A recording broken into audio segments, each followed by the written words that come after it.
नमस्कार, आप देख रहे हैं न्यूज़ एट। देश की राजधानी दिल्ली में आज हीट वेव लू के कारण 7 लोगों की जान चली गई है। आरएमएल में 5 और सफदरजंग में 2 लोगों की जान गई। पहले संख्या 10 बताई गई थी।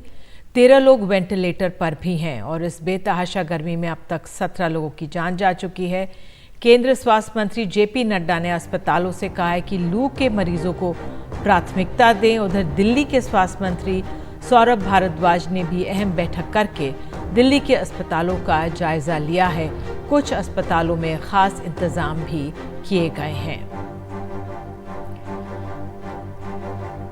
और ये अपने आप में हम देख सकते हैं तमाम इंतजाम किए जा रहे हैं, लेकिन जिस तरह से तापमान बढ़ा है इसका स्वास्थ्य पर बहुत असर पड़ रहा है। विशेषज्ञों से बात की, डॉक्टर से बात की, उनका यही कहना है कि जितना हो सके घरों में रहें जब तक ये हीट वेव चल रही है। आप पानी पीजिए और साथ ही अगर लू लग जाए तो आप अस्पताल का रुख कीजिए। इसको घर पे उपचार करने की कोशिश ना करें, क्योंकि तापमान इस तरह से जो ऑर्गन्स हैं उस पर असर पड़ता है, जो मानव शरीर है उस पर इस बेतहाशा गर्मी का असर पड़ता है। कोशिश कर रहे हैं हम अपने सहयोगी परिमल कुमार से बात करने की, लेकिन मुझे बताया जा रहा है परिमल हमारे साथ है। परिमल, ये जो संख्या है लोगों की जान चली गई है, आधिकारिक तौर पर अब 7 कहा जा रहा है। पहले 10 की बात हुई थी कि एक दिन में इतने लोगों की मौत हो गई, लेकिन ये आधिकारिक फिगर है। कई मौतें नहीं पता होती, लेकिन क्या इंतजाम क्या करती हुई दिख रही है केंद्र सरकार और दिल्ली सरकार? देखिए, बहुत पहले से हमने देखा कि सेंट्रल गवर्नमेंट के हॉस्पिटल में जो हीट स्ट्रोक की क्लिनिक थी, डेडिकेटेड क्लिनिक बनाई गई थी, चाहे वो आरएमएल हॉस्पिटल हो, चाहे लेडी हार्डिंग हॉस्पिटल हो और चाहे सफदरजंग अस्पताल हो। लेकिन एक बार फिर से आज केंद्रीय स्वास्थ्य मंत्री जेपी नड्डा ने कहा है कि तमाम सेंट्रल गवर्नमेंट के अस्पतालों में इसके अलग से यूनिट्स होने चाहिए। तो खासतौर पे इशारा उन अस्पतालों को लेकर है जहां पे इस तरीके की यूनिट अब तक नहीं बनाई गई है।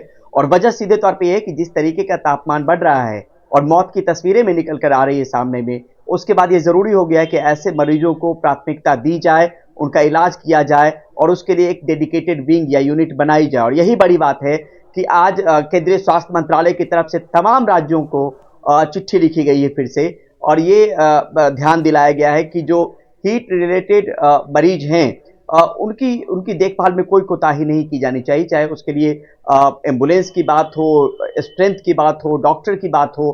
तो ये इंश्योर करने की बात भी आज एक चिट्ठी जारी करके केंद्रीय स्वास्थ्य मंत्रालय ने कहा है। लेकिन अब तक ये बताना जरूरी है कि जो फिगर दिल्ली के हैं, 3 अस्पतालों के जो हमारे पास हैं, उसमें लोकनायक अस्पताल में 2 मरीजों की मौत पिछले एक हफ्ते में, राम मनोहर लोहिया अस्पताल में आज 5 मरीजों की मौत हुई है, सफदरजंग अस्पताल में आज 2 मरीजों की मौत की बात कही गई। पहले ये 5 ही फिगर था, लेकिन एनसीडीसी का जो एक प्रोटोकॉल है उसके हिसाब से 2 मरीजों की मौत हुई है।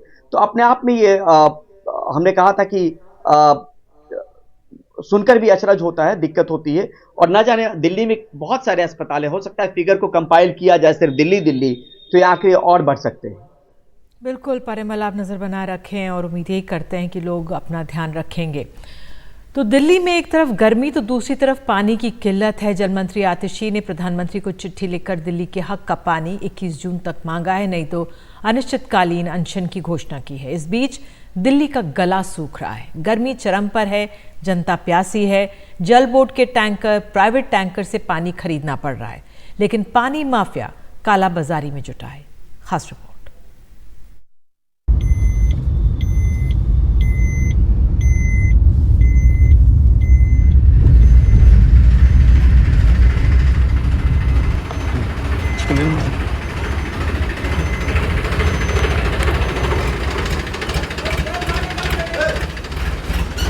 कैमरा देखते ही टैंकर 9211 हो गया। ये जल बोर्ड का नहीं, प्राइवेट टैंकर है। सेवा मुफ्त नहीं, पैसा दीजिए, पानी लीजिए। इससे पता चलता है कि राजधानी दिल्ली में पानी की काला बाजारी चल रही है। मतलब आप कह रहे हैं कि कैमरा माइक देख के भाग गया? और क्या, तो मतलब सरकारी तो दे ही ना रहे, प्राइवेट भरवा लो तो ये भेज दिए कि वो भी सरकार ने नहीं भेजा है, हम तो खुद आए हैं, लेकिन हमको देख के भाग गया। वो आपकी वजह से भाग गया। और कितना रुपया लेता है एक टैंकर पे? लेता 500-700 रुपए।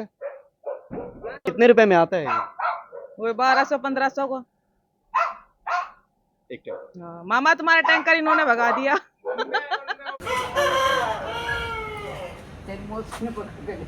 पानी की किल्लत इतनी बड़ी है कि एसी से निकलने वाला पानी भी इनके लिए अनमोल है। पानी एसी का निकल जाता है, इससे अपने लैट्रिन बाथरूम का इस्तेमाल करते हैं हम। कपड़े वपड़े धोने पड़ते हैं, मजबूरी में क्या करें। एसी के निकले पानी से और जब पानी नहीं मिलेगा तो यही काम करेंगे। सब वोट ले लेकर बैठ जाते हैं, फिर कोई देखता है नहीं। जब वोट होते हैं सब चक्कर काटते हैं, उसके बाद कोई नहीं पूछता पब्लिक कहाँ मर रही है कहाँ नहीं। तकलीफ इतनी ही नहीं, जहां पानी की सप्लाई है वहां भी पानी मयस्सर नहीं। कब सप्लाई आ जाए इसका अंदाजा नहीं, लिहाजा थकना पड़ता है, जगना पड़ता है। पानी सप्लाई में क्या मतलब कितने दिनों से दिक्कत आ रही है? ये तो 1.5 महीना हो गया। 1.5 महीने से पानी नहीं आ रहा है। 5 मिनट 10 मिनट है, उसका कोई टाइम नहीं है। 3 बजे से जगो और 7 बजे तक मोटर के पास बैठे रहो। सेहत पर भी असर पड़ रहा है और कब पानी 5 मिनट आ जाएगा ये पता नहीं है। पानी पर हाहाकार के बीच जब एनडीटीवी पड़ताल करने निकला तो जमीन पर जल बोर्ड की टैंकर सेवा की पोल खुल गई। टैंकर की सेवा नाकाफी है, लिहाजा प्राइवेट पार्टी टैंकर बेचने में जुटे हैं। गली में फिर एक प्राइवेट टैंकर दिखा। कितने में आता है एक टैंकर? भाई मेरे को नहीं पता कुछ भी। कितने रुपए में आता है ये तो जानना चाह रहे हैं। कितने रुपए में बेचते हैं? 1200, 1500, 800, कितने रुपए में? मेरे को नहीं पता, मालिक को पता है ये सब। पानी जो बेचते हो कितने में बेचते हो? मेरे को नहीं पता, मालिक को पता है सब। ये इंतजार पानी का है।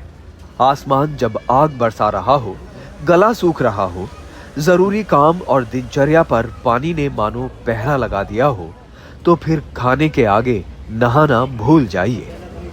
भैया नहाने की चले क्या है, पीने के नहीं है। 3 4 दिन होते हैं। देखो बालन ने कैसी लट लग रही है, देख लो। कितना दिन हो जाता है नहाए हुए जब इस तरह की हालत? 3 4 दिन हो जाते हैं। नहाने में भी दिक्कत है, बिस्लरी का मंगाते हैं पीने के लिए भी। और नहाए हुए इस गर्मी में कितना दिन हो गया है? 4 5 दिन हो जाते हैं, नहाते नहीं है। जब पानी न मिलता तो नहाएंगे कहाँ से, ये बताओ। ये हाल राजधानी दिल्ली का है। पानी पर एक तरफ राजनीति है तो दूसरी तरफ बेहाल जनता। बताओ कहाँ से मोल मोल पानी लेके आएंगे? पानी उधर खूब आ रहा है, यहाँ पे इसी कॉलोनी में आने लगा। हालात जिस्म सूरत जहां और भी खराब, चारों तरफ खराब, यहाँ और भी खराब। नई दिल्ली से परिमल कुमार, एनडीटीवी इंडिया।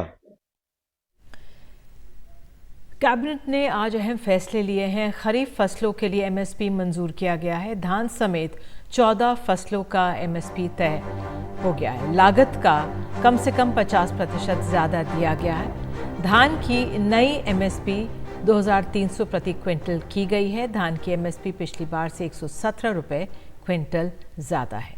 तो ये जानकारी मंत्री अश्विनी वैष्णव ने दी। किसानों के वेलफेयर का नीट के मामले में छात्रों के साथ न्याय की मांग लगातार उठ रही है। हालांकि सुप्रीम कोर्ट इस पर सुनवाई कर रहा है, लेकिन विपक्ष इस मुद्दे पर अब प्रदर्शन पर उतारू है। कोलकाता, मुंबई, चंडीगढ़ में आज प्रदर्शन हुए। कांग्रेस ने शुक्रवार को देश भर में प्रदर्शन का ऐलान किया है। तमिलनाडु में डीएमके सरकार ने भी न्याय की गुहार लगाई है। अगर टाइम लगेगा तो कर लेते ना इतने में। कॉल करके दे